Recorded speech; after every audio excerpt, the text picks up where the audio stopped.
Hi folks, and welcome back to Cosmic Crit. This is your GM Patrick, and you might be able to tell there's a bit of a frog in my throat as I'm recording this after a weekend of celebrating, gaming, and partying with my friends and podcast mates online. We had so much big news to announce this week that it's pretty unfair for me to try and sum it all up here in this single intro, but I'm going to do first off, Cosmic Crit is now an officially licensed Paizo partner. You can read about it on our blog post on Paizo.com from Friday, and in the description, we'll have it linked below this episode. It's been a long time coming. We've been working with the fine folks at Paizo over the years, but never officially, but with us having both a Starfinder and now a Pathfinder 2nd Edition podcast under our belts, this last year was the time to partner up. The second bit of news that we have is that the CritterCon 4, our online convention dates, have been officially announced. We're going to be gaming all weekend long online and raising money for Doctors Without Borders on April 23rd, the 24th, and the 25th of 2021. So mark your calendars, save the dates, and, start putting away a little bit of scratch to donate. And you do that by, you can purchase rerolls in your games, or be entered into random drawings throughout the weekend for prizes and boons and gifts galore. Last but not least, our third bit of news is in the Paizo blog post, and we announced on our Discord, we let slip that Season 4 of Cosmic Crit, which is launching at the end of 2021, is going to see the return of Raimi, Knack, Alindra, Edros, and Andis from Season 1, as they're going to take on the Devastation Arc adventure path in a level 13 to 20 storyline. So yeah, this is just too much news for me to dish out just here. We're going to be talking about it all month long over in our fan Discord, or if you have questions, you can drop us a line on Twitter or Facebook. All the amazing plans that we have in the works for 2021, they would not have been possible without the support, the love of everyone that's listening right now. Just doing simple things like rating the podcast, or liking us on YouTube, sharing us with your family and friends over the years. It's all been super helpful in a long road from episode 0 to where we are right now. I hope you've enjoyed the ride at least half as much as we all have. But that being said, we still got a whole heaping of podcasting left today. This is the start of Book 5 of Attack of the Swarm. We hope you like this week's adventure. It might be episode 51 of this season, but this week's episode is called 50 Shades of Grey Sand. Episode commencing in 3, 2, 1. Episode initiated. It's time to jump, dive, twirl, and grab your way to victory in minigames and races as we all fall face first into Cosmic Fall Guys on this week's episode. I'm your GM, your gate-mashing hero dressed like a unicorn in a tutu. And join me in failing to succeed as the yellow team in Egg Scramble are my 5 fellow fallers and guys extraordinaire. To my right, she can hack her way in and literally fly all the way to the finish line. It's Rebecca rolling with Zinnia. Hello. Dirty hacker. Across from her, he's an old-time griefer who waits on the log rolls on the slime climb. Oh, true, delivering Echo 7. I own this game, but I've never played it. To my right, is he the only one playing defense on Fall Ball? Come on, guys, it's Tyler dredging up to Vasho. I never want to be on yellow team. Across from him, catch this teammate's tail and you'll win the entire AP. It's Jabert, plain as stressed. I just hold on to people and just don't let them move, and then I immediately fail. I don't think Sheeran have tails. And across the digital table, why this little guy grabs onto the shoulders of another player and is dragged across the finish line. It's Miles mixing up with Sprouts. Good evening. Yeah, that game's already in season 3. Oh, This has been a long year. Sorry, what? Fall Guys.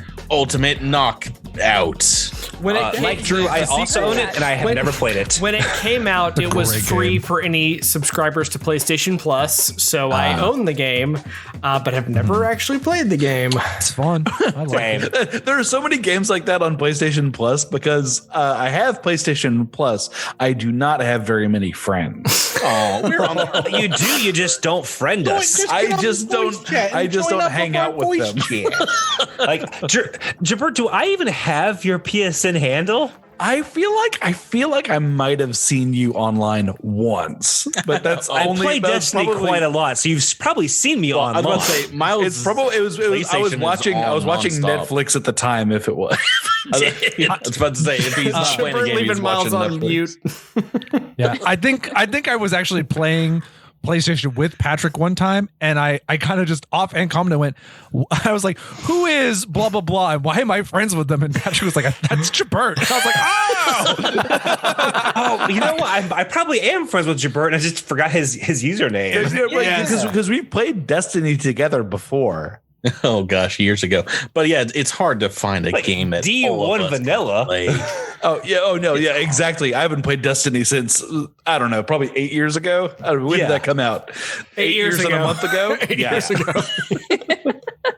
No. Yeah. It was. I mean, it was. I thought that game was a fun on a bun, but I just sort of got into something else. We're all still playing Destiny, so join us. Well, I mean, but now you're on like Destiny 4 or It's something. fine. Well, It's Destiny fine. We'll 2. talk about this off air. But it is like year 7 Right. of a 10-year game, decade-long game.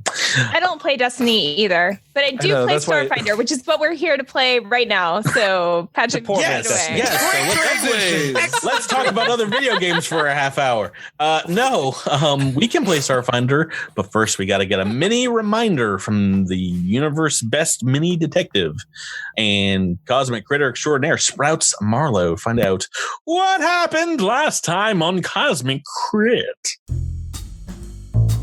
All right, so it was Iron Banner. No. Thank you, Tyler. Back to the Temple Center, and Tuba isn't done with her ceremony. Worse yet, the bugs of magical Malarkey has drawn in a big palooka to come and assault the trucks. Dissolver looked tough, but my first shot nearly knocked its block off. It flapped its wings and spewed acid, but we took it down with this swarm, like all the others, with panache. Afterward, Tuva handed us the crown of Hylax, opened the doorway. We all stepped through.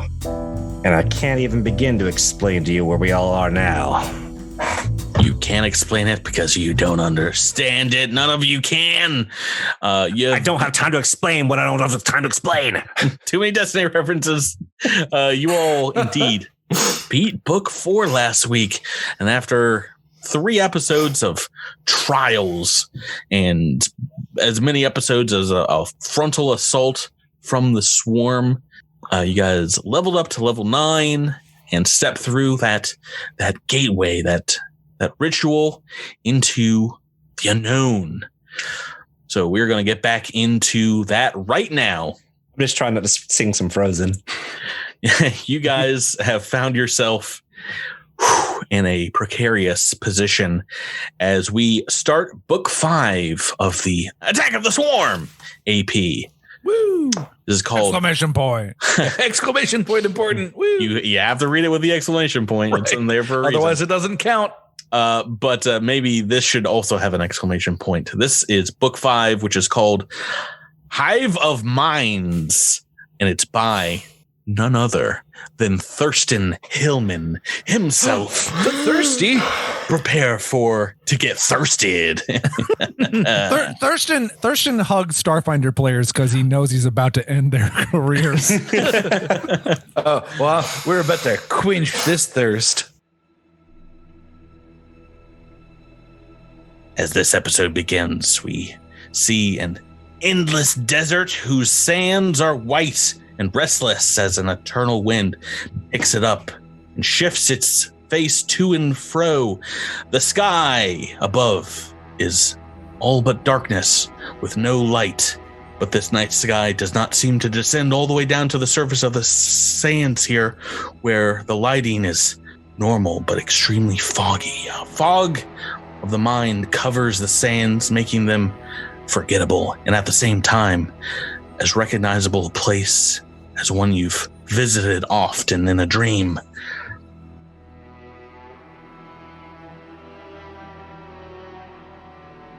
Through the fog, we see a lone figure walking the desert here.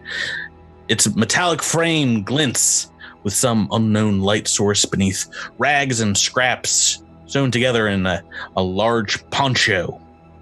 Sitting cocked on his head at an odd angle is a piece of jewelry, the crown of Hylax, in fact, as the trinket seems to just keep a motley do-rag attached to the metallic frame of none other than the digital face of one Echo 7. Power walking to replenish its own battery. Echo 7, you have been walking this desert for what feels like months now, finding nothing but the moments, the memories that you would be able to replay for himself, like reruns of an episode of a TV show as you march. What kind of classic episodes might Echo 7 pay from his own past to keep him occupied as you trudge solo through these sands, Drew? Oh, it's been so long, and I have exhausted all my Dune quotes. Oh, do I go for Lawrence of Arabia, or is that too weird for the times? I just... Oh. So anything from your actual life, the riveting adventure that we're telling here, with the crazy bug army that seems to be invading the universe. Just, it seems like so long ago that we're in the temple, attacked by a swarm, but trying to collapse tunnels, and oh, my mind is so foggy. Just. When was the last time you had a good crit? maybe that's a fond memory, or you guys snuck inside Patrick, a giant you teased me. bug My one time. last crit was when I was testing things off air for new attacks. You scoundrel! The last one that I can really well, didn't you get a whole bunch of crits in Starship Combats against the Stellar Protozoa? Maybe just the one, but anyway, You're replaying all these many great memories, and all you know is every once in a while, perhaps weeks between you hearing this, but there seems to be a mind and a connection to a voice in your own head that seems to be driving you forwards. And sometimes it sounds like your own voice, sometimes one alien and unfamiliar to you. You catch bits of Sheeran in it, but it always says the same thing whenever you're able to catch it. It just says, "Find them all, bring them back." And as the weeks dragged on here, you come to an understanding of why you perhaps were kept in one piece when you guys got to whatever this place is. Your teammates' consciousness was obliterated, perhaps, by this psychic landscape, but you were kept together in a single persona for this task. What are you thinking about your teammates to keep them fresh in your data banks? Do you have like snippets of these other four fresh in your mind? I'll fly away. I'll fly. Oh, I'm on your shoulder, Echo 7. Oh, let's attack this bad guy. Oh, I'm Devasho. I'm a big guy, and I'm going to run off and do things, and Trest is going to pray. Well, I didn't explicitly say your character was going insane, but that is what is happening here, perhaps, as you're trudging through the dunes, constantly replaying these memories. As you're musing on your fate, you realize you have been keeping track of your distance marched, and you cross over 1,000 miles of this desert without finding anything.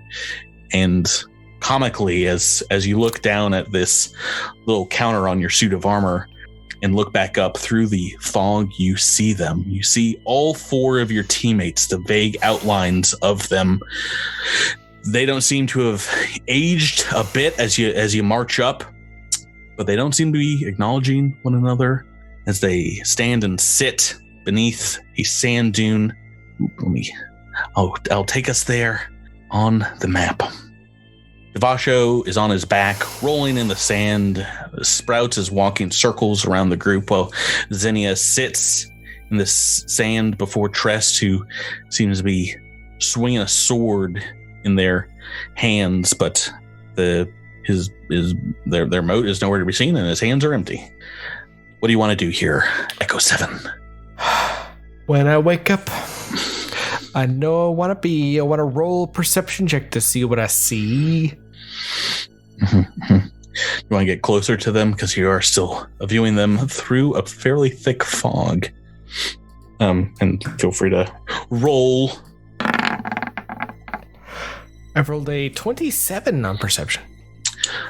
Like I said, while it seems like months have passed in your robotic brain here, they don't seem to have aged a day, or they don't seem to be as weathered as you have been walking through the desert.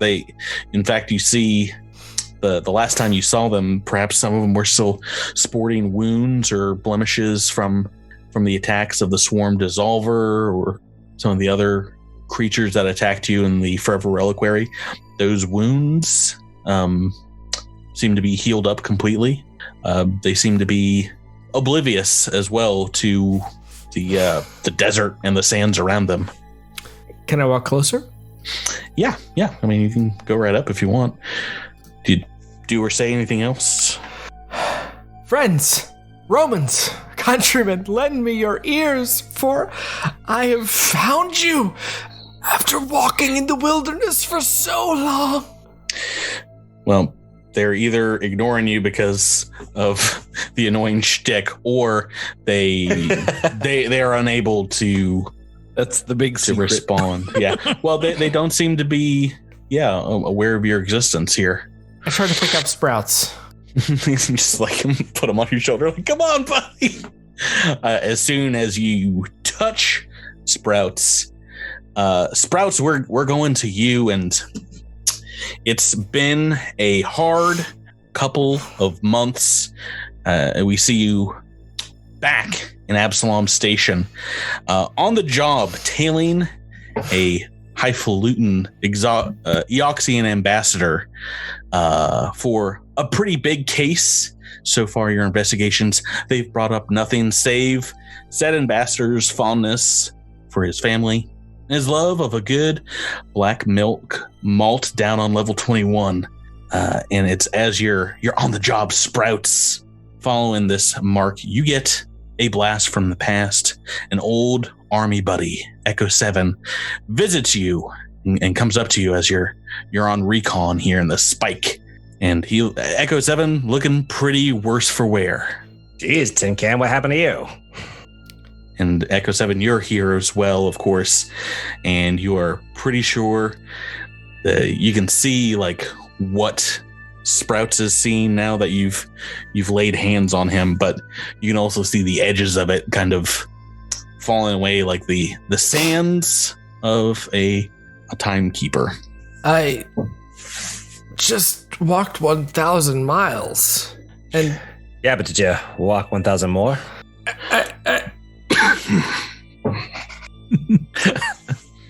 I couldn't tell if that was Patrick coughing or if that was Echo 7 breaking. Let me get some water here. Echo 7, you're pretty sure this is indeed a fairly elaborate dream Sprouts seem to be in. What do you have something that would get Sprouts, convince them that this is not happening? Sprouts, friend, how long have we known each other? How long have we been friends and partners? That is a good question. How long have we been friends or partners? If you can't answer that question, brother, I worry that we have gone too far. Sprouts looks around and he feels a little discombobulated because as soon as Echo talks, he's trying to remember why he was working this case, and he can't seem to remember past a certain point, which concerns him and sends him kind of staring at Echo inquisitively. I haven't seen you in forever. Forever. It sounds like Sprouts might have been the best target to start with here, as you are already a skeptical mind. Can you make me a will save, Miles? Can I just glimpse the truth? Because I have that ability. I'll allow it. I forgot you just start looking around conspiratorially and be like, no, this doesn't make sense. Pronk every little bit of everything going on around me right now. Wake up and what the audience doesn't have access to is that this is his interior monologue most of the time. Nah, don't believe reality. I will take down that resolve point. But Oops, you there can, goes gravity. Patrick, you can tell me what I can glimpse. I mean, as soon as you start looking with a more critical eye at things, you like notice the bar you're in, like the table's top is like covered in sand, and you feel it gritting between your flower petals in your under your hat. And suddenly, like, everything just starts melting away, the entire world, into a giant, foggy, sandy world where you see Echo 7 just as he did, but behind you, all Devasho, Trest, and Zinnia still seem to be locked into some kind of fantasy. 7? The flame is going on here. Wish I could tell you, buddy, but this is what we got. I'm just glad I could pull you out of there. So Echo, I'm sorry, Sprouts would hop on top of Echo, and he would probably suggest that we go for the scientific mind, the Strixie first. Mm-hmm, mm-hmm. So you guys want to both go over to Zinnia? Yeah, that's it.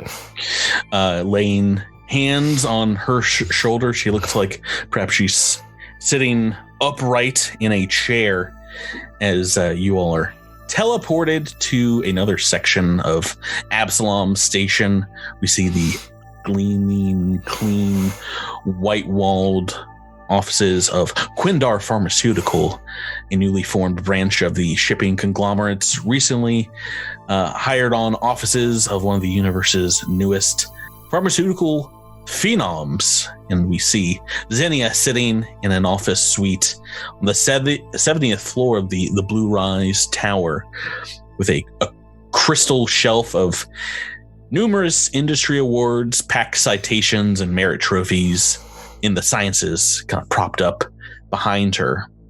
Zinnia, you've taken most of your xenobiological research since the war with the swarm on Suskelin and gone on to develop advanced drugs and therapies, and your assistant buzzes in your next appointment, but you also hear her say, there's also an entity or two out here. We have Echo 7 and Sprouts who don't have an appointment, but they say they know you from Suskelin. What's my other appointment? Your back rub, your 2:00 back rub. Okay, yeah, send them in. Tell them to come back later. I mean, not Echo and Sprouts. Bring them on in. Tell them to come back later. I was like, you know what? Let's leave Zinnia where she is. She can dream for the rest of the campaign. Yeah, and both Echo 7 and Sprouts, you can tell now that you're going to have to similarly shatter this reality for your scientific friend as soon as you step into this immaculate office. Zinnia, what do you remember? What do you remember about this face and this smaller plant face? Where were you? Are you talking about the whole war against the swarm? Zinnia, I haven't seen you in forever. Are you here for the tour? I can show you what I've done with all of the research while we were fighting. Look at all the things let me show you all the samples in case you forgot. Surely you find this interesting. I mean, like, you fought all of these things, and look what it has done for us. We've developed all of these new poisons and medicines based on all of that research. Say poisons? I haven't seen you in forever. Yeah, no, as you're going through your samples and stuff, a truck's eyeball falls out, slide of an eyeball. And you're like, well, I'll put that back in there. Why don't you make me a will save, Zinnia, and see if this is enough. So 16. I get a +2 against illusion spells and effects. This is very something similar, and I'm going to give you a bonus here for your friends who are both calling out to you. Well, I'm guessing Sprouts is also saying something. Oh yeah, Sprouts like.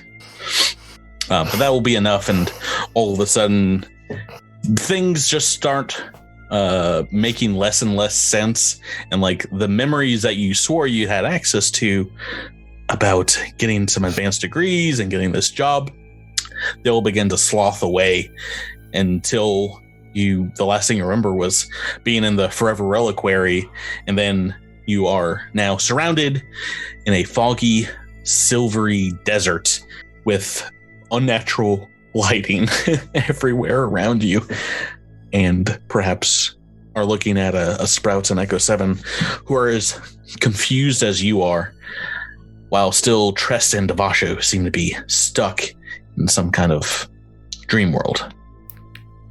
Zinnia, are you here with us? I am now. I'm a little disappointed.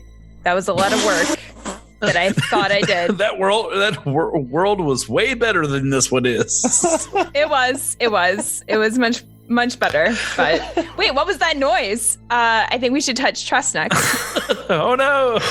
Yes, let us free friend Trest from this mental prison that we all seem to be locked in.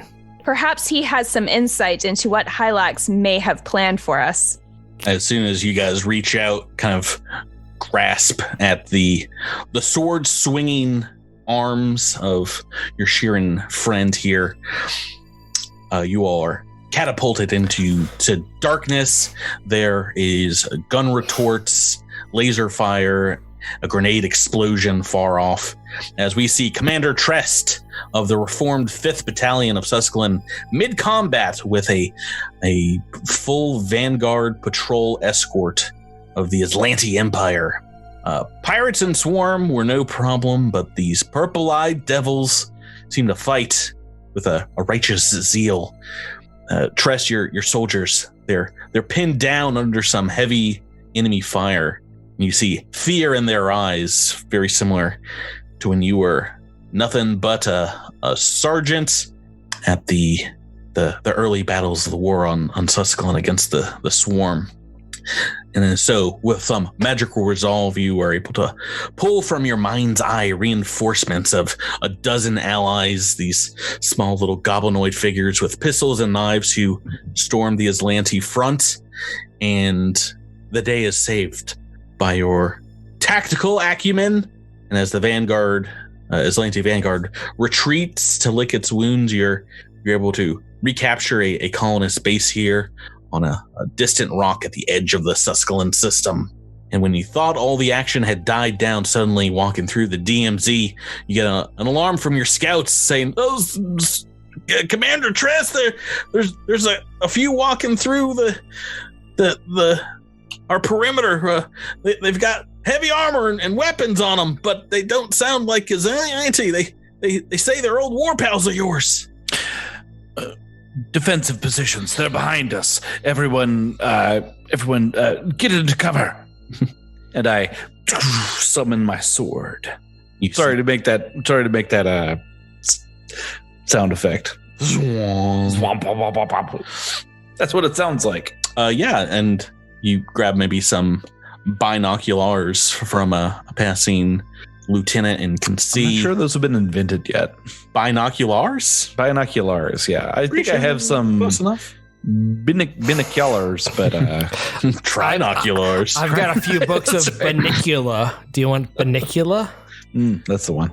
Yeah, through your advanced vision machine, the space advanced vision machine, you can see Echo 7 flanked by Zinniend, Sprouts on his shoulder, walking to the front lines of this base on the edge of Susclin. Hold your fire. It's just some weirdos.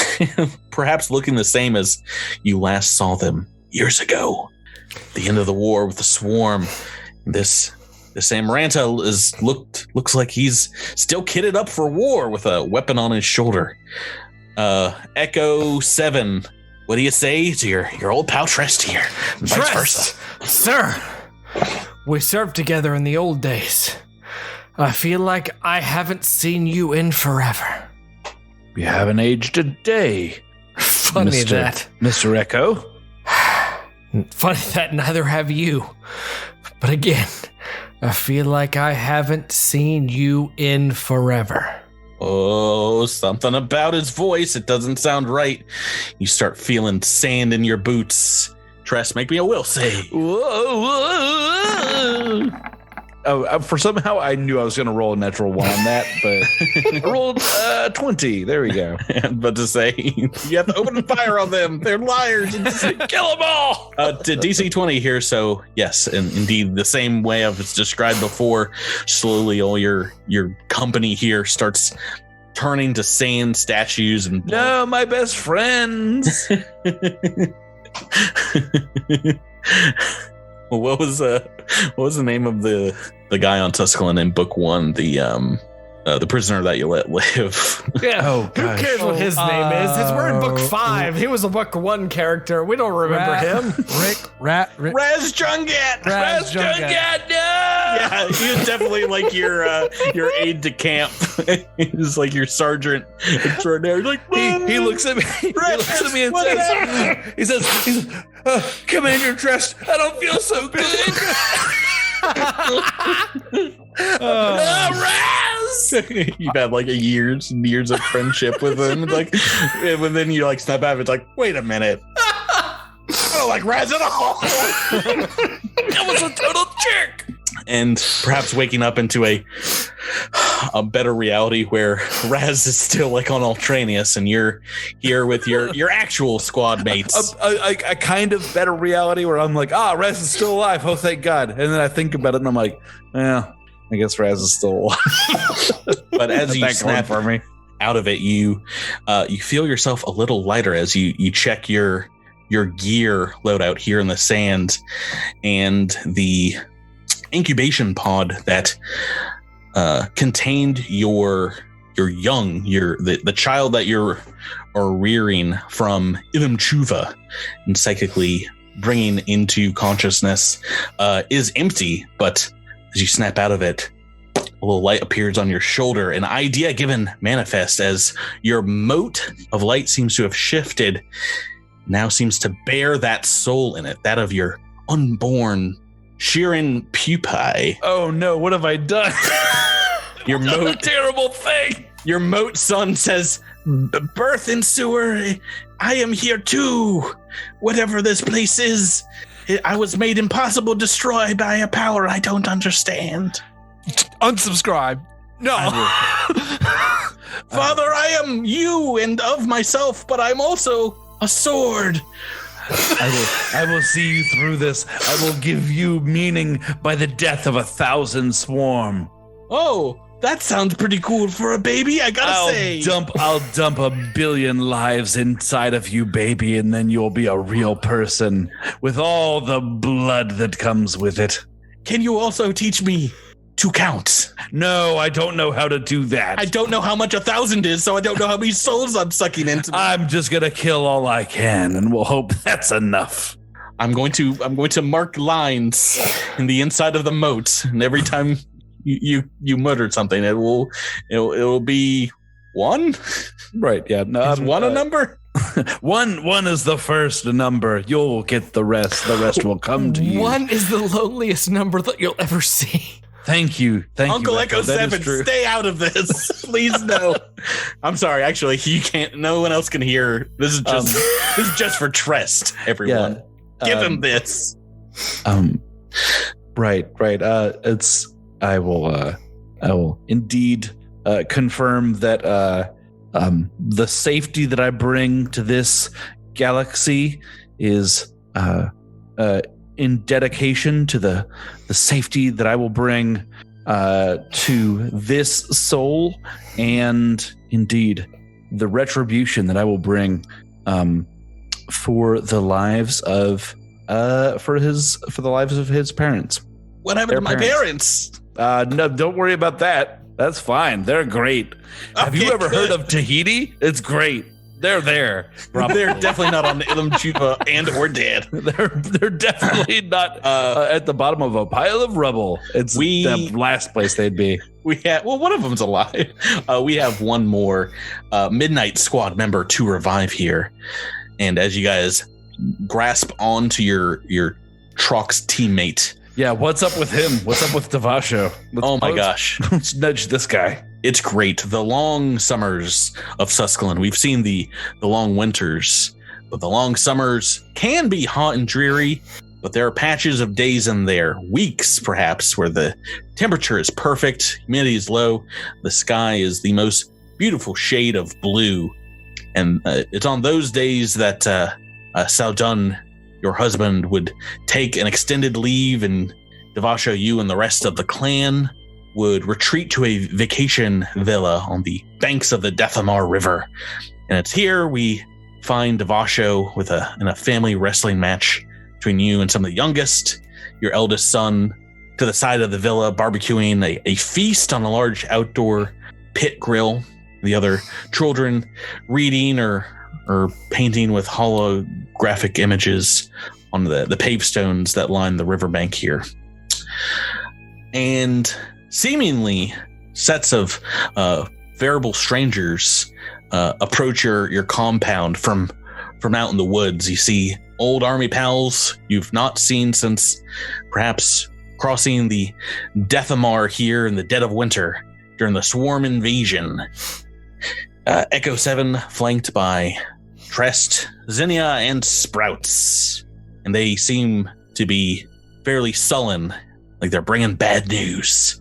I think Devasho's pretty dense, so he probably comes up to you guys and he still has, 3 kids on him. And he just kind of looks at you guys and says, "You are always welcome here at the villa. It is a nice surprise to see you all, even though you appear to all hold quite the gloomy countenance." I mean, Echo 7 is also wearing what I've described as like Mad Max, like rags and things like that, post-apocalyptic ponchos. He looks at Echo and goes, "We will get you a change of clothes." What can I do for you, friends? Devasho. Devasho! You look good, mate. This is my bad Australian accent. Because we're in the Mad Max universe. Yes. You've done many accents since we have been together. Not many of them have been good.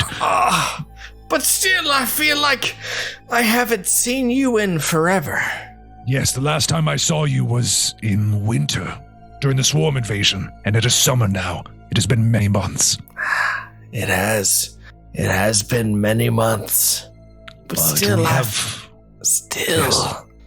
I feel like I haven't seen you in forever.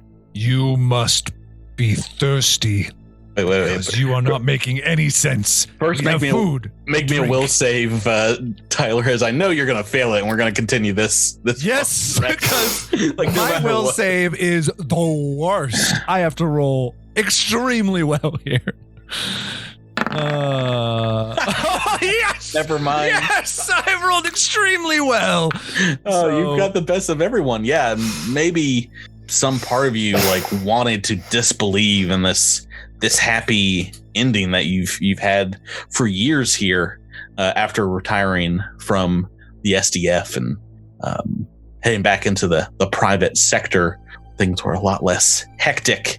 But yeah, as soon as you perhaps hear the things Echo 7 is saying and come to realize when you indeed saw them last, it was at the Forever Reliquary. Suddenly you feel a lot lighter and you look around and your family is gone. The villa is disappearing rapidly, and you all come out of the fog of these dreams with a very real, tangible ground beneath you. But yeah, each step generating the telltale kind of crunch and the sink of sand. This sand that has a silvery coloration, the same as the encompassing fog around you. It's disorienting for a moment as you perhaps all are quiet, getting your bearings, and in the distance you can hear what sounds like far off clicking noises, though every time you turn to face one, it seems to be coming from another direction in this fog. Odors of many different origins seem to assail you, rack your senses, as one moment it smells of cinnamon, the next the salty smell of the sea, and your stomach churns as you're unable to get kind of any bearing on what or where you all are at. Welcome to Book 5, everyone. Why don't we start things off officially here and see if you can figure stuff out with a mysticism check. See where you are or what exactly is happening. Oh, Bronk. Hopefully Trest can save us all with his sweet knowledge. Hey, 27. Tell us about your sweet knowledge, Trest. This is, I mean, all of you can tell you're not in a physical place, but Trest, you're the only one. It's a DC 27. You can tell this is a realm made of psychic energy, and you're pretty sure what you've tapped into, what you're remembering Tuva said about it, is this acts as the Susquehann swarm subcolonies kind of sleeping attachment to the greater swarm hive mind and in the rest of the universe. And you're seeing a fog here just encompassing everything, because you just kind of lack an understanding about the sands and this place in general, like how it operates, like the mechanics of a purely psychic realm. Oh, so sorry. So the 27 illuminates that I don't know how things work? Is that what I'm hearing? You now know what you do not know. Oh boy. You have a full encompassing grasp of how in the woods you are with this whole fog and sand thing. No, this is... We're totally boned, guys. Imagine the swarm hive mind. What would their psychic field look like, you know? And apparently it is a colorless and emotionless, endless desert. Yeah, a desert that just like the deserts that they leave behind on the worlds where they suck all the resources from them. It's like just they eat up all the good carbon and all the good other stuff, and they leave nothing but silicates. But as you can explain this as best you can to your teammates here, but as you do, the fog, at least in your minds, about what has happened and what you've been doing since you've come to this place seems to lift, you know, like sweeping out cobwebs from the attic. But it feels like you've just woken up from a very long dream, and now you're in this other dream, this one that feels much more real to you. And yeah, as you guys are getting your bearings, Echo 7, you hear that same voice again that propelled you to find your friends. Just a whisper in the back of your mind that says, "Look out, look out." And I need everyone to make an initiative roll. No. Yeah, as you, Trest and now Xenia, as you're preening your wings, can feel a disturbance in the silver sand beneath your feet as it rumbles with a case of subterranean vibrations of something beneath you. I just want to say, Echo rolled a 1 and still beat me. I was so mad I flipped off the camera, but I feel better now.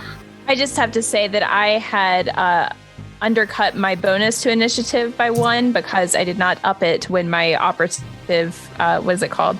The Operative's Edge? Or? Yeah, Operative's Edge, when it increased to 3, I did not up that on initiative. Yeah, so it didn't change anything. As you guys are preparing here for combat, a couple of creatures pop up from the sands below, and they look kind of familiar, but seem to be made out of the shifting sands of this place. They kind of have like a wispy element to them, like parts of them can be blown away. I'm going to show you all this creature at the same time. I'm just going to pop the art right next to your characters. And for fun, I'm going to give an additional reroll for this episode to whoever can name this swarm creature you fought before first. It's a little different art, but it's kind of similar. Ready, you guys? Sure. Who can name this swarm creature? Go. Bloop. Let's get Judd. I don't think anyone's got anything. Morphoma. No, That's what I said. They're weak. Oh, the mind gooper. So close. The Mind Reaper. Mind Reaper. Oh, Jabber got in first. I said good that job, like before Jabber. anyone else did. Oh, did you? Oh, okay. Rewind that. All right. So Miles gets the reroll. If we only could rewind here. I didn't hear you say it loud enough. It's recorded, and I can guarantee you listeners will riot. Well, you already have from the holiday Oh, that's episode. true. I do have an extra roll A from book last week. reroll you can use whenever. This one is just for this episode. Didn't he get 2 rerolls as part of it? Yes. Nope, I got 1 extra roll. Yeah. But Jabert, you're getting one this combat as a couple of these things I just will have my lawyers pop out. look into it. That's what Jabert said in the Critmas episode. I won the rhyming Everybody's competition and got lawyering nothing. Your Cosmic Crits Best Rapper 2020. Does that title mean nothing to you? Also, Word up. Drew, you just spent 4 unique character interactions saying the same sentence over and over again. So no point. So, yeah. It works. It works so well. I'm not gonna lie. It took me did 4 it? people to Did it? realize that the forever was forever reliquary. Yes! Some weird Thank you! code you were trying to say. Wrong! Yeah, that did not come across for me. It took me until Drew said something in Discord to figure out what he was doing. Okay, guys, let's get into combat here. Wait. I want to say. Oh no. I didn't understand it until this exact moment. Listeners, when did you figure it out? We'll figure it out. Listeners also figured it out the comments. first time I said it because our listeners are smarter than our players. Well, Tyler can know it, but Devasho's in his dream villa. Why would he give 10 poops? Yeah. 0 poops given, Drew. All right, guys, calm down. Let's get into this combat because Zinnia's first and has embarrassed everyone with this initiative roll of 27. So 28. 28, yeah, because you messed up your math. What would you like to do first? One of these things popped up right next to you. Yeah, she is going to swiftly fly backwards and up into the air. I realize that will provoke an attack of opportunity. That's fine with me. You foolish fool. Let's get this creature that you're not exactly. Maybe it's. Oh, wait, it's flat footed because it hasn't acted, right? It unfortunately has acted in a surprise round that didn't key any of you into. So, it's getting that crazy long arm spike coming at you first. You're not flat footed though. So, what is your KAC? It is 29. Ooh, that is a hit. 15 on the dice, but barely. That is high armor class. Oh, wait. Mobility gives me a +4 to my AC. So, right? with moving, right? Yeah. From 33. Oh, that is a miss. A 15 on the dice is a miss. Oh no, I've been rules Save of lawyer. the day. All right, what is your standard action? What would you like to do? All right, she is going to take a shot at this one that she just moved away from with her sonic pistol. So you can draw that weapon as you move, and a single attack.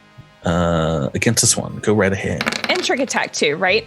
Nope. You didn't have the weapon out, so just a regular attack. Oh, okay. That's fine. All right, 15 to attack. If it makes you feel better, that's a miss. Regardless, against EAC, as this thing just bounces off the sand right next to it. Way down there on the initiative turn order, but still pretty high. 15, Trest, you are up next. I'm gonna step forward and chop this thing's arm off. The sand arm. There's this one that Zinni has just flown away from. Yeah. There's two of these Mind Reapers, and they're about 20 feet apart, kind of pinching your party.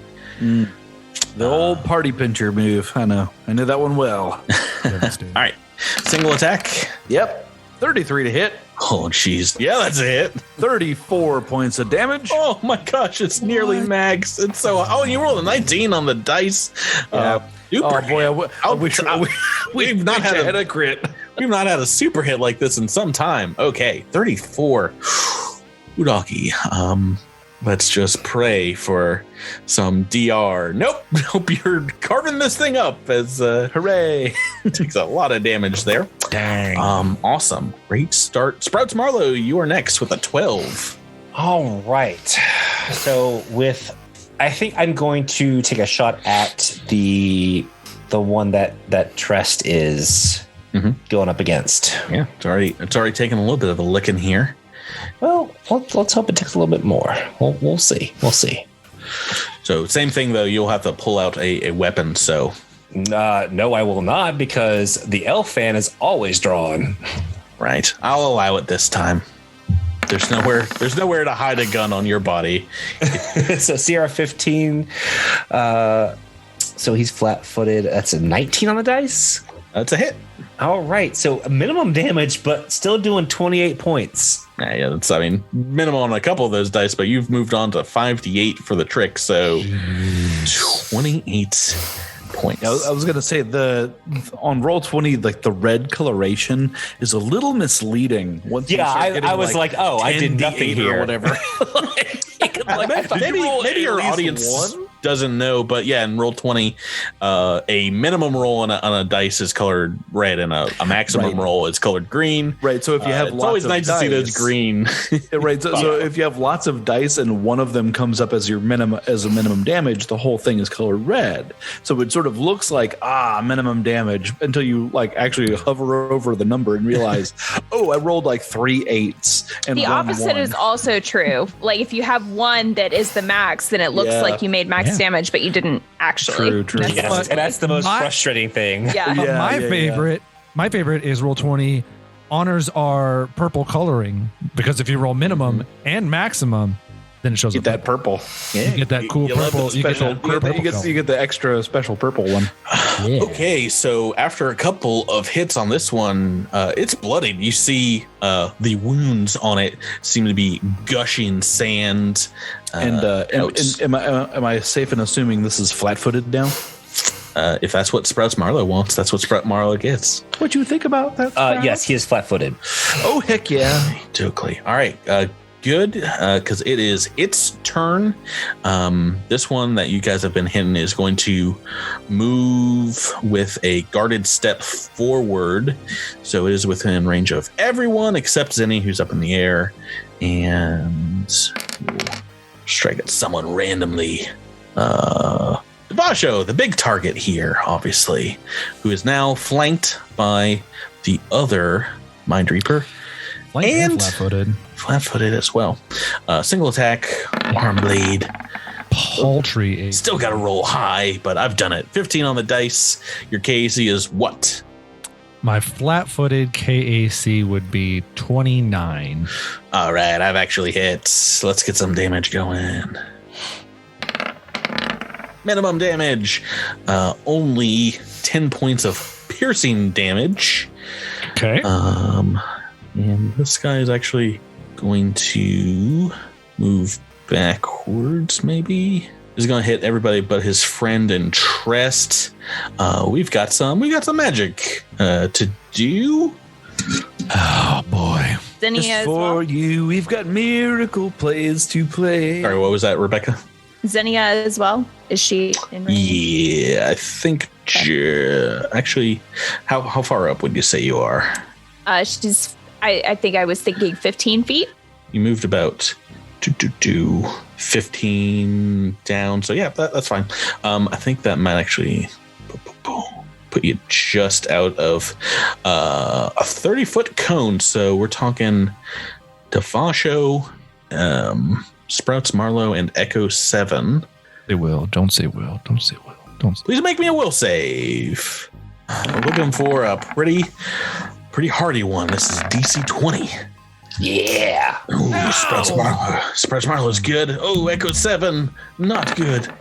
And Tyler rocking a nat 20. Tyler. Sorry, Drew. Look at you. This is Blowing a big boy. This is my one episode for 2020. Yeah, good for you, Tyler. Good for you. Yeah.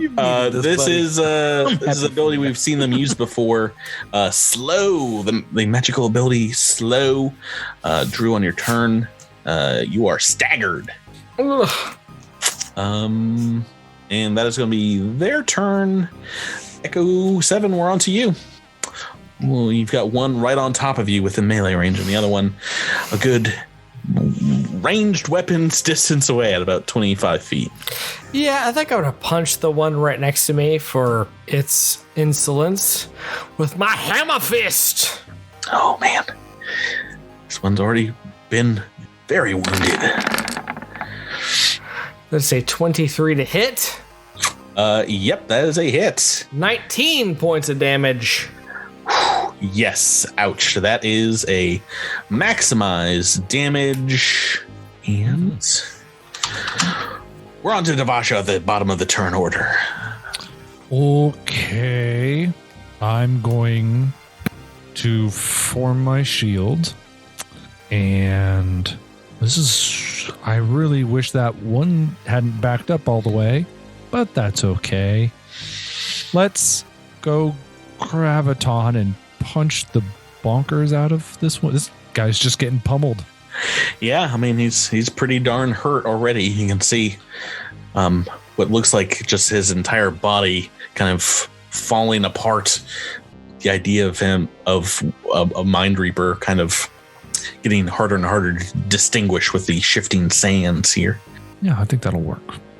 Make that attack roll. Whew.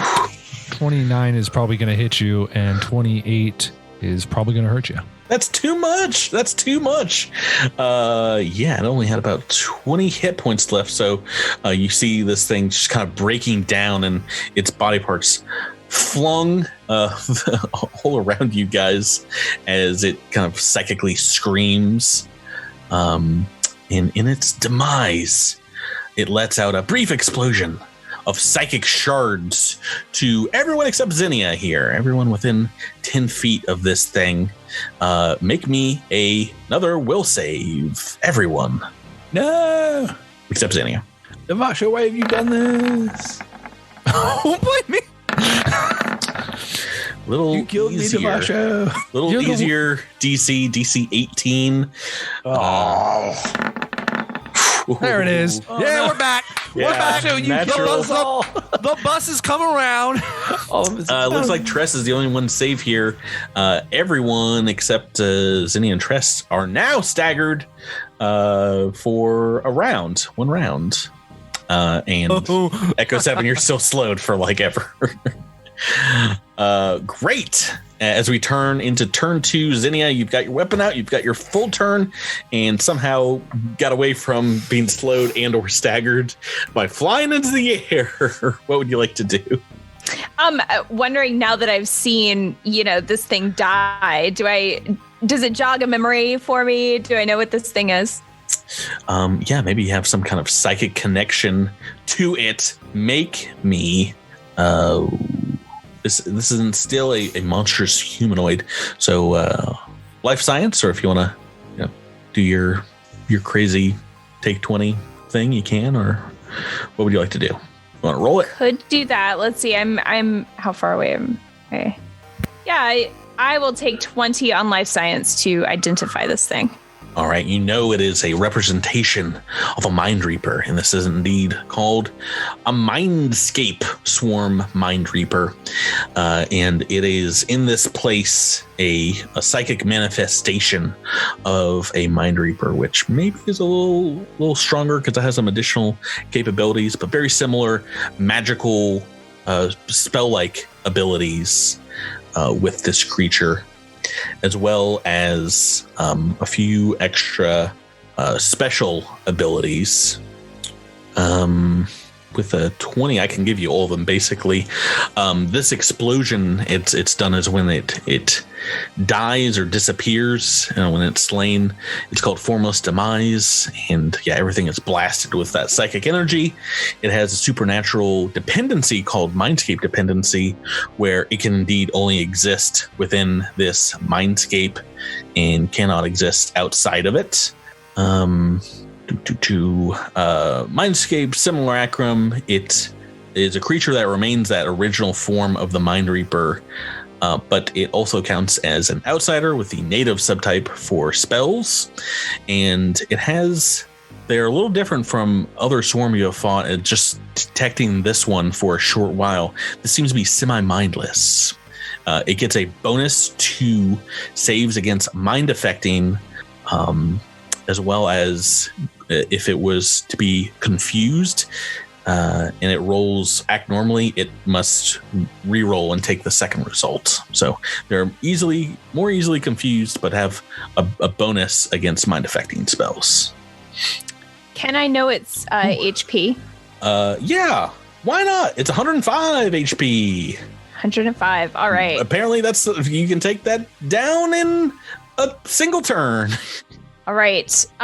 She is knowing all of this, she's going to take a shot at this one that I believe is within range of my sonic pistol. What's your sonic pistol's range? 40. You got it. All right. I do want to take 10 on the trick attack, by the way. So that would be, I don't know what that would be. I have to figure out what that would be. 10 plus 19 would be 29. Minus 20 would be 9. Is CR 9 or lower? That'll be enough. But the attack is only a 23. Does that hit? Yeah. Does using your take 20 life science ability not take any action? That is just whenever you roll number of times per day. Whenever you roll. You're talking about the. That was a move. That was a move action, right? To take 20. Yeah. Right. Okay. So ignore the trick attack. Attack was a 23. That is a hit against EAC. How much damage? 5 damage. Okay. One hundo left. If we're counting at home, folks. Tress, we're on to you.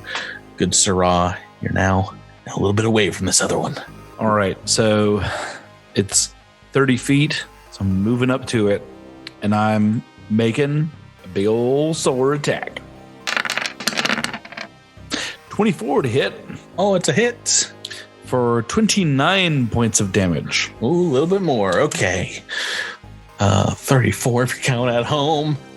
Sprouts Marlowe. Right. So I'm staggered? Yeah. Oh, wait, Tress, you got staggered too. Get that out of here. No, I didn't. Didn't you? No. Because I passed my will save. You're the only one that didn't. Hey. Yes, I'm sorry. Miles, you echo into Bashawa. So a single move or standard action. You're slow, Miles. Right? Oh, no, that's Echo 7. Single move or standard? Single move or standard. Yeah, just one action, basically. You know what? Let's go ahead and try out my new special ability. As a standard action, I can spend 1 RP to force a creature within 30 feet of me to attempt a will save. Cosmic Truth. Yeah, and if it fails, it is confused for 1d4 rounds. So the DC is 10 plus half of my ranks in bluff plus my wisdom bonus.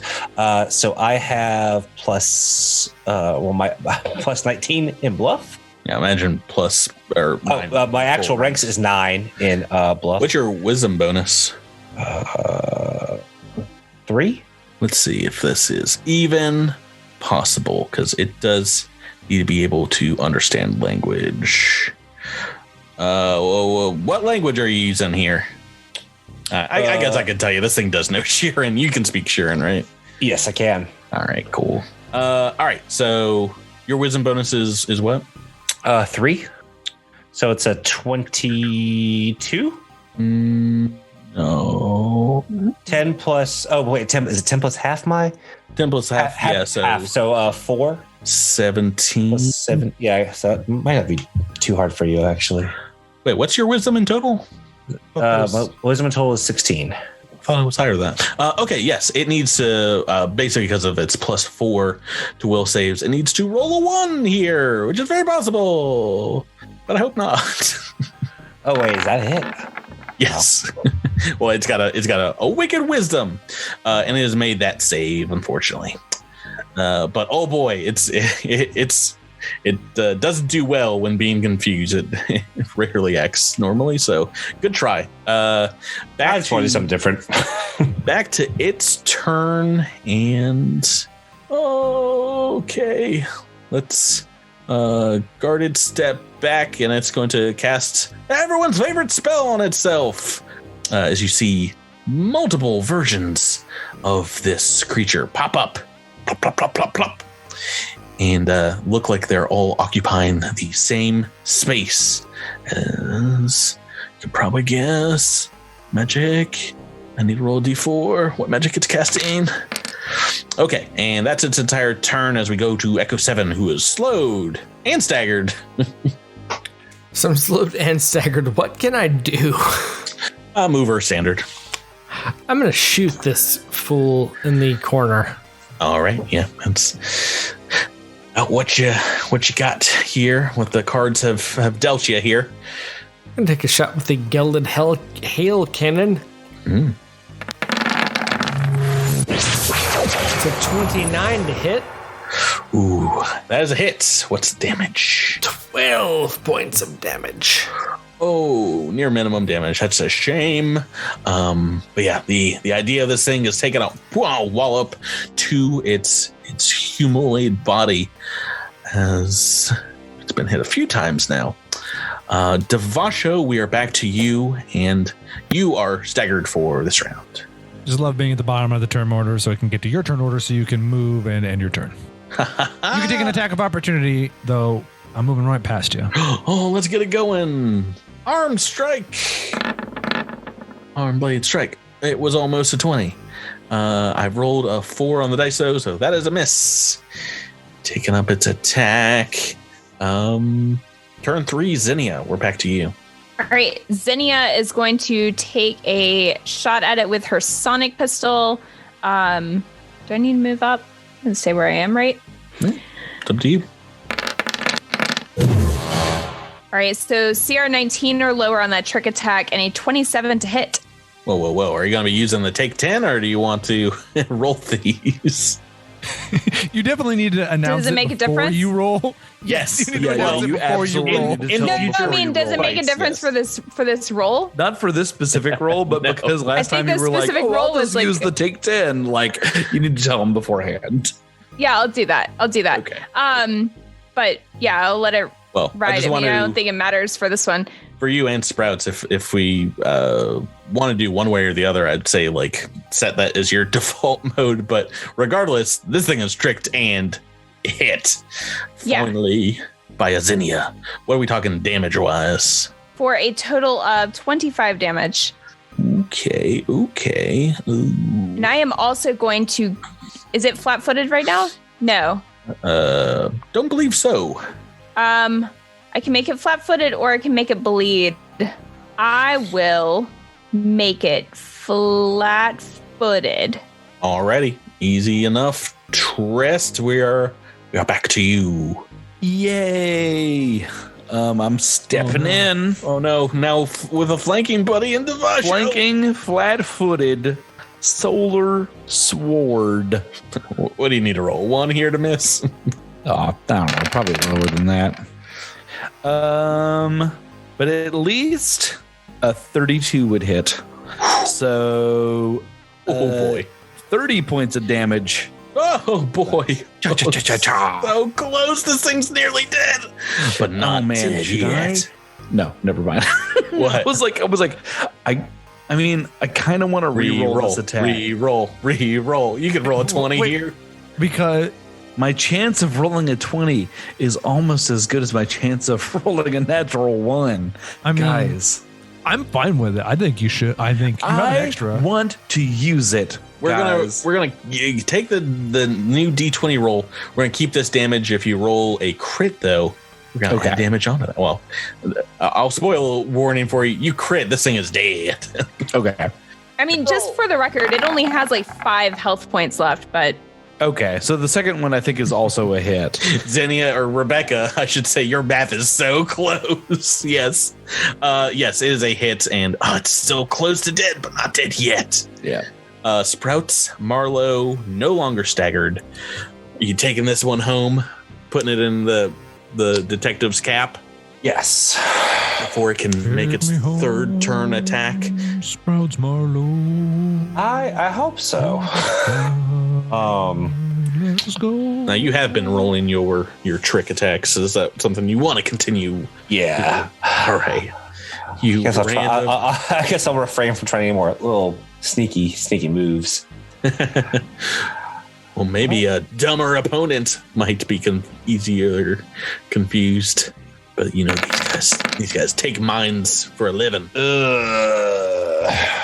So CR 11 or lower. So he's already flat-footed, correct? Yes. So I can make him.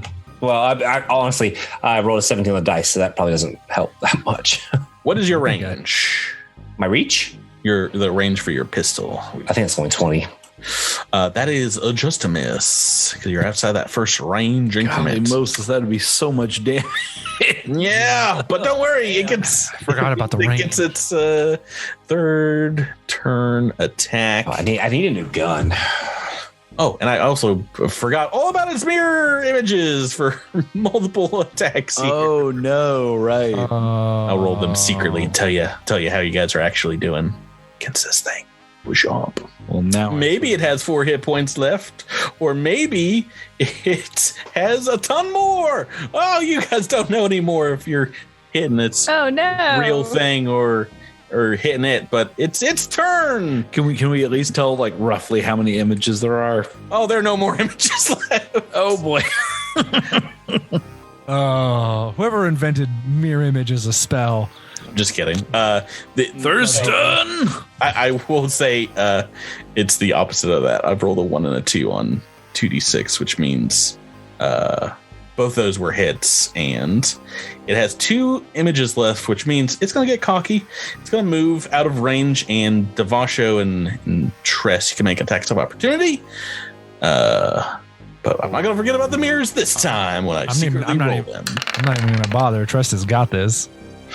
All right, let me roll this secret d6. 30 on the attack. Yeah, no, this thing is murdered if I don't roll well. I'll roll this one publicly because still got them up. So you want to see a 1 or a 2 on this d6? oh no, 5 won't do. Devasho, you sure you don't want to go for it? Oh goodness! All right, you want to see a 1 or 2 on this d4? yeah. All right. Yeah, so I definitely flipped those first 2 mirror rolls. That is enough to kill this thing. When it moves up here, and technically, you guys are both within range of its psychic blast, its demise ability. But we're at the end of combat, so staggered or not, you shake off the. Oh no, we'll say for Tress is so good. Okay. Do I dare make you do one Devasho here? DC 18. Oh my gosh, I have to roll a 12. Which I'm not very good at. Hey. I rolled a 16. Hey. You shake off the psychic scream, and you guys can collect yourselves as you recoil from this combat. Your muscle memories returning to your bodies, perhaps after lingering and wasting away here in the wastes of this psychic mind.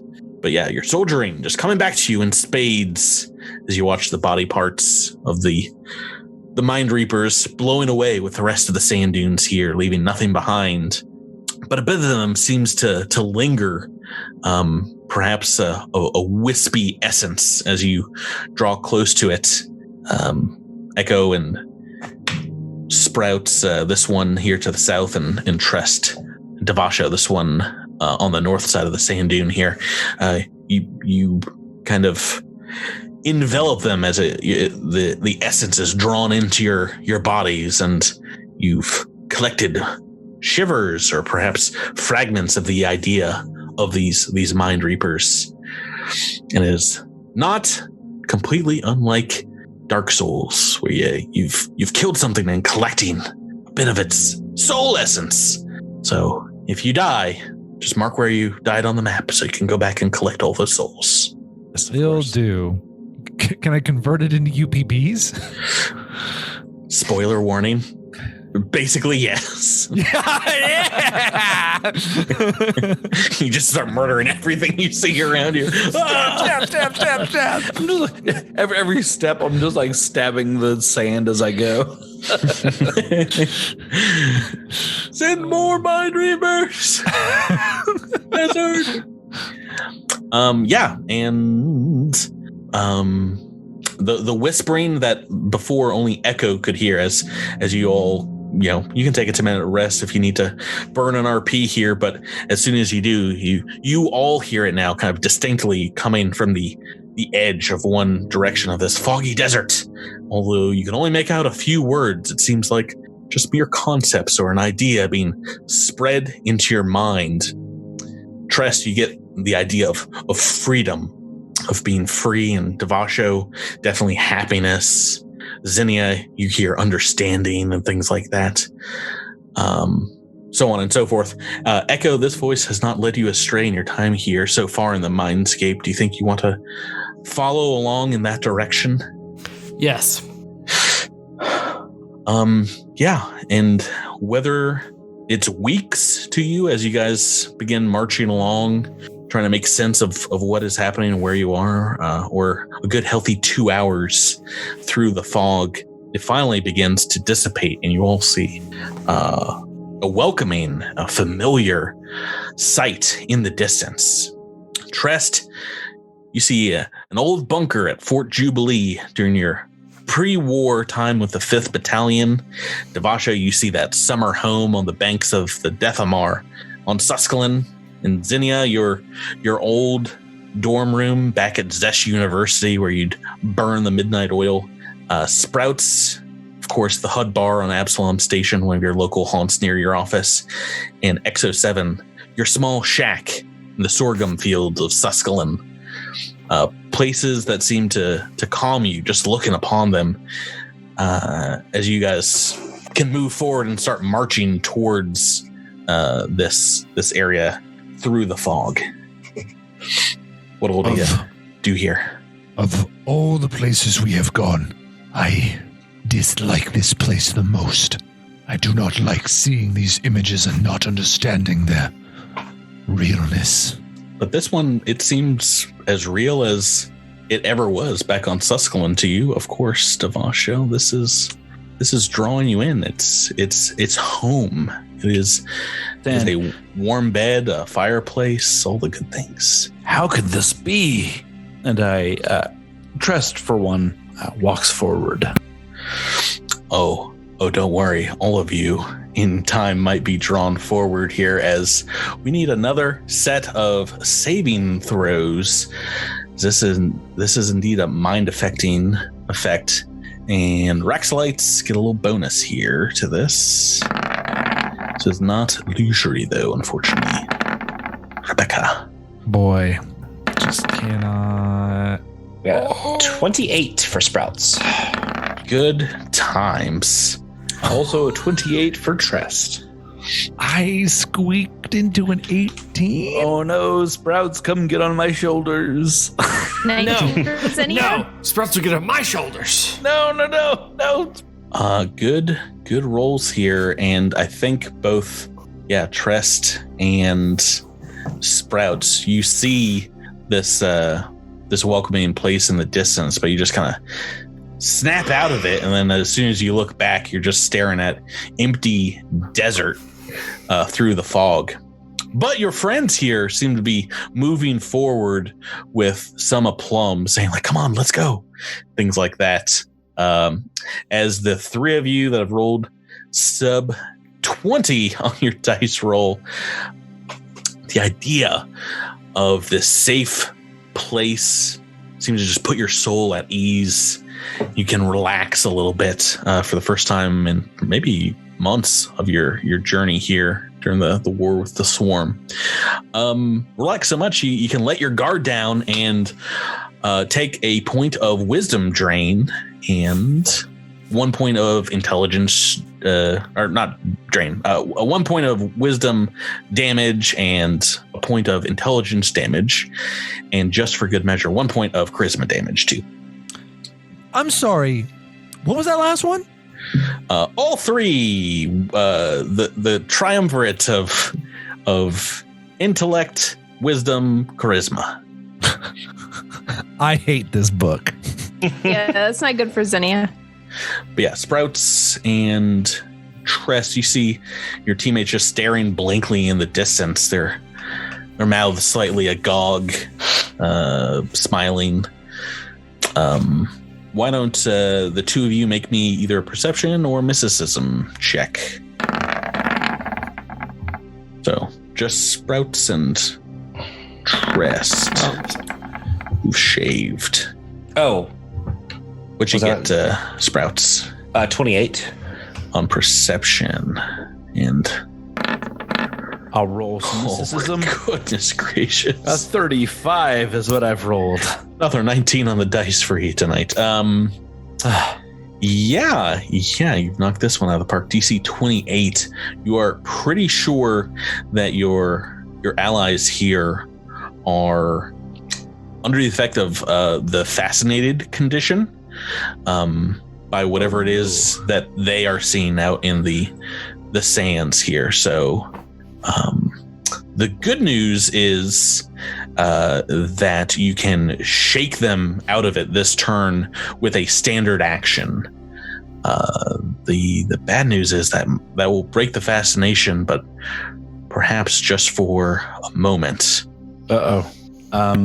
Well, I will attempt to do just that on, let's see, it was... Well, I should say with that roll, you also can try and aid them in a save if you prefer to do that by laying a hand on them, but that could potentially harm you in whatever is happening to them. That would make you susceptible to the same fate that they have.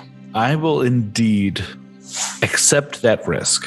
Okay. And you can explain this to Sprouts as well. Yeah. I will indeed do that. I will lay a hand on Devasho.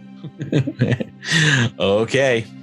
Sprouts, you get a very brief primer on this kind of fascination magic. Do you want to try and help out one of your other two allies here, Echo 7, who you're riding? Yeah, I mean, I'm on top of Echo, so I mean that's probably the easiest route for Sprouts. Well, the other option is standard action. You can just jostle him awake, kind of slap him out of it. Promise. What? I'm going to choose that one. Okay, so we'll see what the effects of these are here. I'm sorry, Zinnia. So first off, I mean, after just like jumping up and down, the tiny form of Sprouts is enough to apparently shake the walking tank that is Echo 7 out of this slumber, and you go from the waves of grain in the fields of Susquehanna that you're like stepping through as you get shaken awake, right back into this desert, Echo. But you still see, like at the corner of your eye, you're aware that your hut is within walking distance. All three of you make me another will save, including Echo 7. What, 3 of you? Zinnia and Devasho. Okay. Sorry, not just the 3 still under the effects. Okay. So, good news here for Echo 7. You know that salvation, safety of your home for a few years is just on the other side of this like next sand dune. But you are able to close your eyes and kind of shake it off for a moment here. But you've not completely locked it out of your mind. And unfortunately, Zinnia and Devasho, 15 and 16 on the dice, you guys have both failed. So there's good news and bad news. As Trest, you've got a shoulder on Devasho's, or hand on his shoulder. You get like a sense of what he's feeling, and you are taking a point of intelligence, wisdom, and charisma damage as well. Devasho, you are taking 1 more point of both. And Zinnia, unfortunately, you're taking 2 points of intelligence, wisdom, and charisma damage. 2. Bringing your total of 3. And we're going to do this again, basically. What would you like to do? You want to do the same thing, Trest? Keep a hand on Devasho? I think I'd probably roll it again. And so this time I'm going to switch over to Zinnia. Didn't have any luck on Devasho. I'm going to try to help Zinnia with this. Sprouts Marlowe, you want to try and completely knock Echo 7 out of this? Yes. You can place a hand on his shoulder. Devasho, you're on your own this turn. Good, sir. Now with a -1 to the will save roll, let's make another round for Devasho, Echo 7, and Zinnia. Oh, no, Rebecca. Oh, 2 on the dice. Drew, Echo 7, after closing your eyes for a bit, you are pretty sure you have cured yourself, and as you open them up again, yeah, it is the desert is all you see here. Oh, but Devasho, no. I think I gotta re-roll this, man. I can't keep taking. I mean, so Rebecca's in the same boat. This is our key ability score. So our resolve is plummeting. Yeah. I'm thinking of re-rolling too. What are the rules of this? Like, if I reach 0 on one of these, I die. You're is that unconscious. How it works? Yeah. No, but maybe something else odd happens here in this desert. You don't know how it works. Normally, any of these hit 0, you're unconscious until healed. If I take a -2, I'm going to be at 6, 6, 12. Devasho is literally walking through the driveway up to this summer house, and you've almost got your hand on like the front door. And Zinnia, or you're walking through the halls of Zesh University, you're right outside your dorm room. To Tyler, you're taking 2 points to each of these abilities, and Zinnia taken 1, Tress taken 1 as well to all of them. Now, on this next turn, you've got both Sprouts and Echo 7 cleared of this. If you guys want to double or triple up on someone, you can, to give them an additional bonus. I mean, we're both next to Devasho. Should we probably... Yeah, why don't you two help out on Devasho? I'll keep on Zinnia. Okie dokie. All right, let's roll it again. Ooh, 4th go around.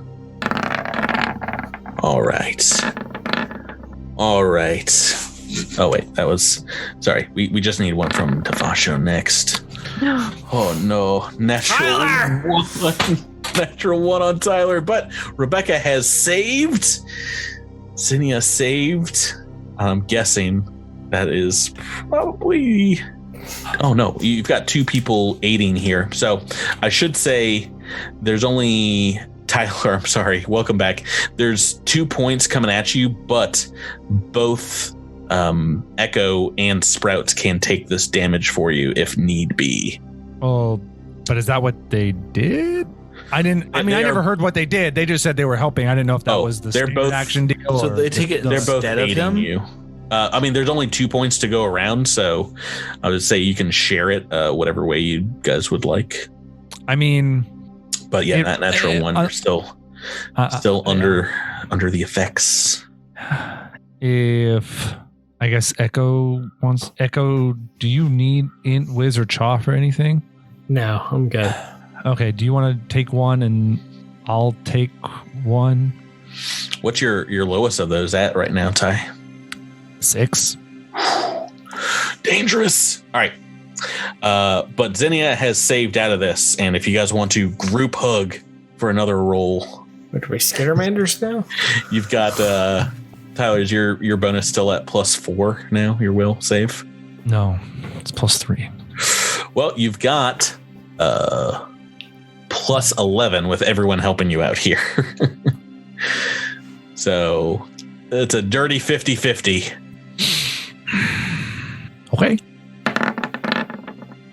Okay. I rolled a 14. Oh, hey, there you go. All right, so that is what you like to see. All right, you are. I would like to see it 5 turns ago, but it's literally like everyone in the party, a hand on shoulder, like a leg, trying to pull you back, and suddenly for the second time, perhaps in this desert here, this vacation home is snatched away from you as you're brought back to the desert. I imagine Devasho just kind of falls down. This is very difficult for me as the player to grasp because Devasho spent the whole AP wrestling against his moat, like the internal conflict of his moat, and he finally became free of that, and now he can't even discern reality. And not only that, the reality of the one thing he really wants, which is his family. Well, it's a wants are a complex thing, it might have taken a lot out of Devasho to sort of wrestle free from that, and now all that his heart's desire really wants is to go home, right? Yeah. He can barely. Also just because of the complete drain on his mental faculty, he's just having a very difficult time. Well, let's see. So how much, how bad off is everybody in terms of negatives here? I have -4 to those 3 abilities. All 3. Okay. Yeah. And would you, I guess you need intelligence back the most? Yes. You think? Okay. All right. So what Here about comes Papa Trist healing it up? Exactly. So what about you, Tyler? Do you feel like charisma, or do you want wisdom back? Or none of it really matters at this point because the damage. Charisma would be nice to have back, but the damage to it is already done. So what do you mean? Well, he's talking about healing. Yeah, I'm talking about. I can heal 3 people. So I would do it I would max out because if my charisma gets back to max, I don't really gain much out of that. So yeah, so you're taking like a -2 to wisdom saves right now, is that right? 3. I'm taking a -3. Yeah, so I'm taking a -3 to 6, right? I'm down 5. Okay, right. So I would do Xenia first, and then whatever you can put into my charisma, great. But Drew, where are you at right now? I don't know. Okay, right, but you don't rely on. I'm pretty sure he just took the 2. Yeah. Okay, so I'm trying to figure out if I need to deal with my own things or somebody else's. So I think I'm going to start with Xenia. Roll yourself a D4. I'm casting Lester. Lester Resto. Sorry, hang on. Stop. Lesser Restoration. Lazarezo. Yeah, Lazarezo. Hey, 3. Rebecca's perfect, 3. basically. All right, so you gain back 3 of your intelligence. Tyler, roll me a D4 for your. You want charisma or wisdom? Charisma probably. Okay. Yeah. That's based your RP, right?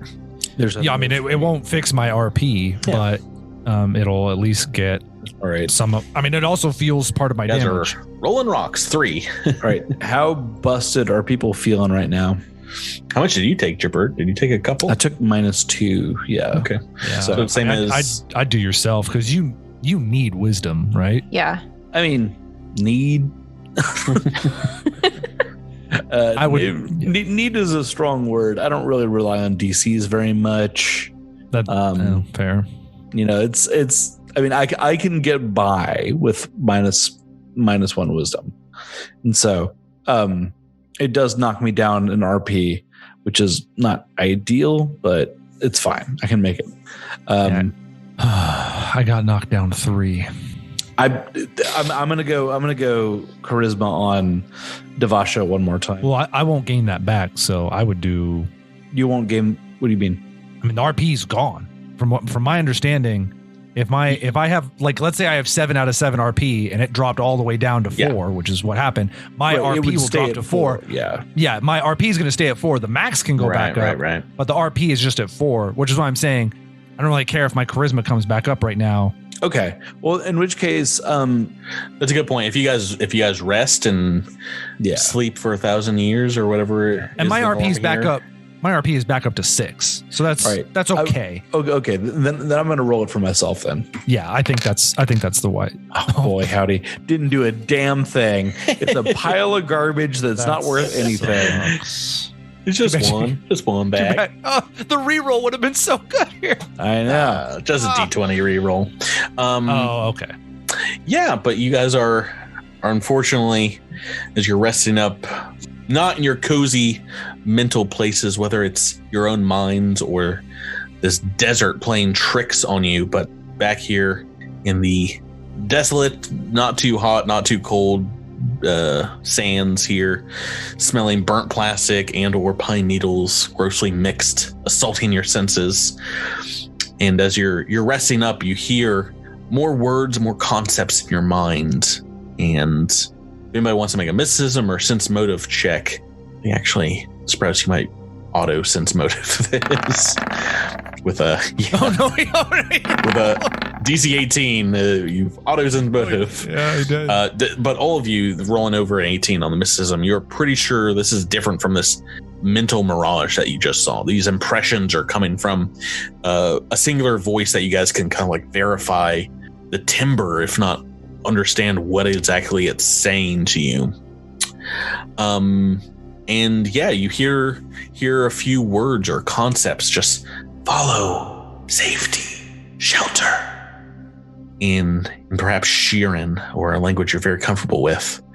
And as you stand up to continue moving on, a fierce gale picks up all around you. These winds catching the fog with a cyclonic force, and it kind of like draws your look upwards, where it and the sands make a kaleidoscope above you in a cylinder of color, perhaps 30 foot in diameter. As the sands rise up and sparkle in a far-off light, this alien vista is a churning maelstrom of color above the dull, black, starless sky. But in the distance, through the top of this eye of the storm, you see what looks like a shining comet made of silvery light streaking across the completely empty heavens. And all of a sudden, Tress, you are catapulted back decades to a time when your parents brought you to the top of Clutchstone Ridge and the Hylaxian Temple of Suskelin. And that night, as you were readying to leave, you saw the same sight in the sky above the temple. Maybe perhaps just putting it together now, you've seen this a few times above Suskelin. The Forever Reliquary, or some representation of it showing up in the starry sky. And as the fog around you kind of disappears and is replaced by these shifting sands, all you see out there in the distance is rolling waves of desert shining in the light of this comet now. But the vortex centered on you, Devasha, you feel the pull, perhaps of your soul itself, towards this comet in the sky. As you can tell, this is a divine experience in this place. This is a connection perhaps to Hylax. And you indeed feel in that light the warm embrace of the goddess itself. And as you guys are contemplating this, perhaps a formless avatar of a humanoid steps through the cyclone's edge. Its sands kind of shifting around, and it begins to define the features of, a humanoid creature. And then the features become insectile, made of solidified energy and light. And intricate details become rapidly added as it stands close to the edge of the cyclone. It seems unaffected by the colorful winds whipping around it. Make me a life science or culture check to figure out what you guys are looking at here. It's a 33 from Zinnia. For life science. Sorry, can you repeat what the check? Culture or life science? Eesh. Swamp. Here's some artwork for you of what you're seeing. That would actually be a 36 if we're trying to identify it.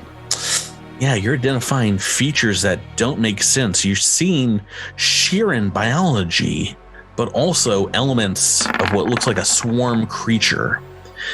But it seems to be neither at the same time, like singularly. I think you might get bits of the Sheeran, but don't quite understand Tress and everyone else what exactly the other bits are, as this does have a lot of swarm biology representative in its manifestation. This creature kind of speaks to you all psychically, and you hear the same kind of calming voice you've heard in this place in your minds, as it seems to scan all over you guys. It says something akin to, like greetings. Before it finally locks eyes with you, Trest, and your moat, and speaks directly to the two of you with full force and full volume, and it says, "To be continued." All right, we'll play for another hour and a half. Yay! Well, long episode. No, folks. Oh boy. If you thought this introduction was weird to book 5, it's just starting. It's literally got so much more weird to give. And I'm spent. That was a long one. Whew, boy. Guys, thanks for playing with me. Thank you, Patrick. Yeah. Surviving the sands of the swarm mindscape. Or in Devasho's words now with his new intelligence, Bedanker! Snarf, snarf, barf. Snarf, snarf, barf. I don't like sand. It's coarse and rough. I killed the Mind Reapers, not just the adult Mind Reapers. The babies too. The babies too. I killed them all. Guys, thanks for playing with me, and Thank listeners, you. thanks for listening. Thank you. Have a great week, night. everybody. Bye. See you next week. Bye-bye.